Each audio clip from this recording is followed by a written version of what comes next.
تو دین کے معاملے میں ماں باپ سے کیوں نہیں جھگڑ سکتے؟ ادب سے، احترام سے آپ نے کہیں ابا میں تو ایسا ہی کروں. جی جزاک اللہ خیر. شیخ صاحب 5واں سوال ہے، کیا دجال کا فتنہ ان لوگوں پر بھی ہوگا جو لوگ فوت ہو گئے ہیں، یا انہی پر ہوگا جو اس کے زمانے میں ہوں گے؟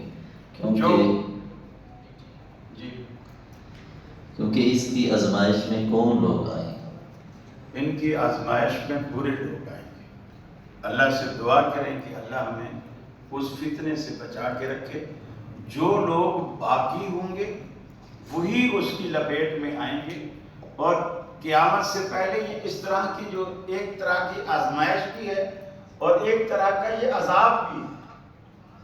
یہ یاجوج ماجوج کا آنا، یہ دجال کا آنا، یہ فتنے ہیں. بہت کم لوگ ان فتنوں میں بچیں گے اور فتنوں سے باقی رہیں گے. اللہ کے رسول نے من فتنۃ الدجال، اللہ سے پناہ مانگی ہے دجال کے فتنے سے. جب اللہ کے رسول نے پناہ مانگی ہے تو آپ نے فرمایا یہ بہت بڑا فتنہ ہے، جبھی تو آپ نے اس سے پناہ مانگی. تو لہٰذا برے لوگوں پر یہ فتنہ آئے گا اور برے لوگ ہی اس میں مبتلا ہوں گے. اچھے لوگوں کو اس وقت بھی اللہ تعالیٰ محفوظ رکھے گا اور انشاءاللہ اور بلکہ اللہ تعالیٰ اچھے لوگوں کو اس سے پہلے اٹھا لے گا.